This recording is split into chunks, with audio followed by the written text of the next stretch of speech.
ನಮಸ್ಕಾರ, ಸುಧಾಸ್ ಕಿಚನ್ಗೆ ಸ್ವಾಗತ. ಎಲ್ಲ ತಿಂಡಿಗಳಿಗೂ ಒಂದೇ ಚಟ್ನಿ ಮಾಡೋಣ ಸೈಡ್ ಡಿಶ್ ಆಗಿ.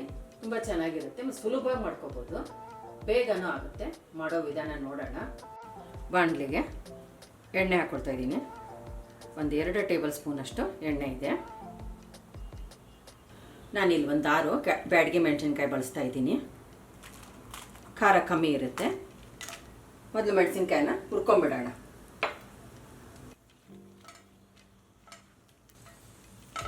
ಲೋ ಫ್ಲೇಮಲ್ಲೇ ಹುರ್ಕೊಳ್ಳೋಣ. ಎಣ್ಣೆ ಕಾದ್ಮೇಲೆ ಘಾಟನೂ ಆಗುತ್ತೆ ಮತ್ತು ಮೆಣಸಿನ್ಕಾಯಿ ಬೇಗ ಸೀದು ಹೋಗ್ಬಿಡುತ್ತೆ. ಹದವಾಗಿ ಹುರ್ಕೊಳ್ಳೋಣ. ಚಟ್ನಿ ಟೇಸ್ಟ್ ಆಗಬೇಕಂದ್ರೆ ಈ ಥರ ಮೆಣಸಿನ್ಕಾಯಿನೂ ನೀವು ಚೆನ್ನಾಗಿ ಹುರ್ಕೋಬೇಕು. ಇವಾಗ ರುಚಿ ಚೆನ್ನಾಗಿ ಬರುತ್ತೆ ಚಟ್ನಿದು. ಮತ್ತು ಫ್ಲೇಮು ಯಾವಾಗಲೂ ಲೋ ಫ್ಲೇಮ್ ಇಟ್ಕೋಬೇಕು. ಮೆಣಸಿನ್ಕಾಯಿ ಎಲ್ಲ ಹುರ್ಕೊಂಡು ಘಮ್ ಅಂತ ಸುವಾಸನೆ ಬರ್ತಾ ಇದೆ. ನಾನೀಗ ಇಲ್ಲಿ 2 ಈರುಳ್ಳಿನ ಮೀಡಿಯಮ್ ಸೈಜ್ದು ಸಣ್ಣದಾಗಿ ಹೆಚ್ಕೊಂಡಿರೋದು ಈರುಳ್ಳಿ ಹಾಕ್ಕೊಳ್ಳೋಣ.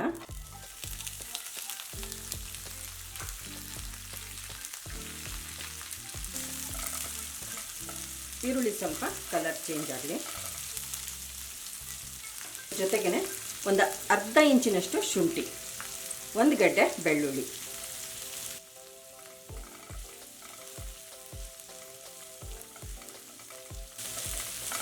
ಈ ಚಟ್ನಿಗೆ ಕಾಯಿನೂ ಬೇಡ, ಬೇಳೆ ಯಾವುದೂ ಬೇಡ. ಇಡ್ಲಿ ದೋಸೆಗಂತೂ ತುಂಬ ಚೆನ್ನಾಗಿರುತ್ತೆ. 2 ಹಸಿಮೆಣಸಿನ್ಕಾಯಿ ಹಾಕ್ತಾಯಿದ್ದೀನಿ. ನಾನು ಬ್ಯಾಡಗಿ ಮೆಣಸಿನ್ಕಾಯಿ ಹಾಕಿರೋದ್ರಿಂದ ಬ್ಯಾಡಗಿ ಮೆಣಸಿನ್ಕಾಯಿ ಖಾರ ಕಮ್ಮಿ ಇರುತ್ತೆ. ಹಸಿಮೆಣಸಿನ್ಕಾಯಿ ಹಾಕ್ತಾಯಿದ್ದೀನಿ. ನೀವು ಗುಂಟೂರು ಹಾಕಿದರೆ ಗುಂಟೂರು 1-2 ಕಮ್ಮಿ ಹಾಕಿ ನೀವು ಹಸಿಮೆಣಸಿನ್ಕಾಯಿ ಹಾಕಿದ್ರೆ ಟೇಸ್ಟ್ ಚೆನ್ನಾಗಿರುತ್ತೆ. ಹಸಿಮೆಣಸಿನ್ಕಾಯಿ ಸೇರಿಸೋದ್ರಿಂದ ಈರುಳ್ಳಿ ಸಿಯೋದು ಬೇಡ, ತುಂಬ ಕೆಂಪಗೆ ಸ್ವಲ್ಪ ಕಲರ್ ಚೇಂಜ್ ಆಗಬೇಕು ಅಷ್ಟೇ.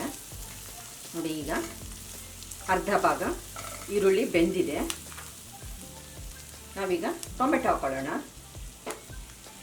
2 ಟೊಮೆಟೊ ತೊಗೊಂಡಿದ್ದೀನಿ, ಉದ್ದುದ್ದಾಗಿ ಹೆಚ್ಕೊಂಡಿರೋದು. ಟೊಮೆಟೊ ಹಾಕ್ಕೊಳ್ಳೋಣ. ಈ ಟೊಮೆಟೊ ಚೆನ್ನಾಗಿ ಮೆತ್ತಗಾಗಬೇಕು. ಇದಕ್ಕೆ ನಾನೀಗ 1 ಹಿಡಿಯಷ್ಟು ಕೊತ್ತಂಬರಿ ಸೊಪ್ಪು,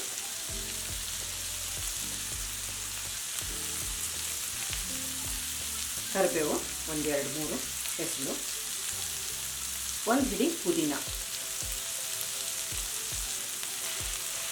ಚೆನ್ನಾಗಿ ಬೇಯಿಸ್ಕೊಂಡು ಬಿಡೋಣ.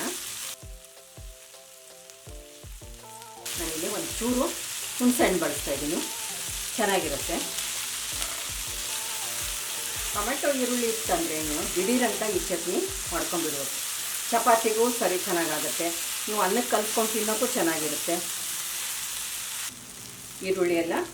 ಟೊಮೆಟೊ ಈರುಳ್ಳಿ ಎಲ್ಲ ಬೆಂದಿದೆ. ಈಗ ರುಚಿಗೆ ತಕ್ಕಷ್ಟು ಉಪ್ಪು ಸೇರಿಸ್ಕೊಳ್ಳೋಣ.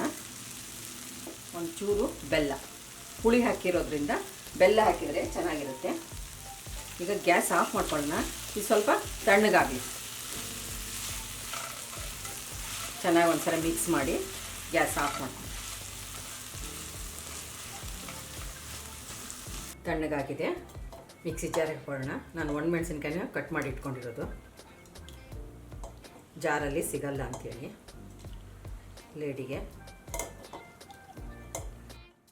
ನೀರು ಹಾಕದೆ ಪೇಸ್ಟ್ ಮಾಡ್ಕೊಳ್ಳೋಣ. ನೋಡಿ, ಚಟ್ನಿ ಆಗಿದೆ. ಇಷ್ಟು ಸ್ವಲ್ಪ ತರಿಯಾಗಿರಬೇಕು, ತುಂಬ ನೈಸಾಗಿ ರುಬ್ಬೋದು ಬೇಡ. ಒಂದು ಬೌಲಿಗೆ ತಗೊಂಡ್ಬಿಡೋಣ. ಬೌಲಿಗೆ ಚಟ್ನಿ ತೆಗ್ದಿರೋದು. ಮಿಕ್ಸಿ ಜಾರಿಗೆ ಸ್ವಲ್ಪ ನೀರು ಹಾಕಿದ್ದೀನಿ, ಒಂದು ಅರ್ಧ ಕಪ್ನಷ್ಟು. ನಿಮಗೆ ಎಷ್ಟು ನೀರು ಬೇಕೋ, ಎಷ್ಟು ಹದ ಬೇಕೋ ಆ ಥರ ನೀವು ಚಟ್ನಿ ಇದನ್ನು ಮಾಡ್ಕೋಬೋದು. ಕಾಯಿ ಬೇಳೆ ಬಳಸಿದೆ ನೋಡಿ, ಚಟ್ನಿ ಎಷ್ಟು ಚೆನ್ನಾಗಾಗಿದೆ. ಇದಕ್ಕೆ ಒಗ್ಗರಣೆ ಸೇರಿಸೋಣ. ನಮ್ಮ ಚಾನಲ್ಗೆ ಸಬ್ಸ್ಕ್ರೈಬ್ ಮಾಡಿ, ಬೆಲ್ ಐಕಾನ್ ಒತ್ತಿ ಹಾಗೂ ವಿಡಿಯೋಸ್ನ ಲೈಕ್, ಶೇರ್ ಮತ್ತು ಕಾಮೆಂಟ್ ಮಾಡಿ.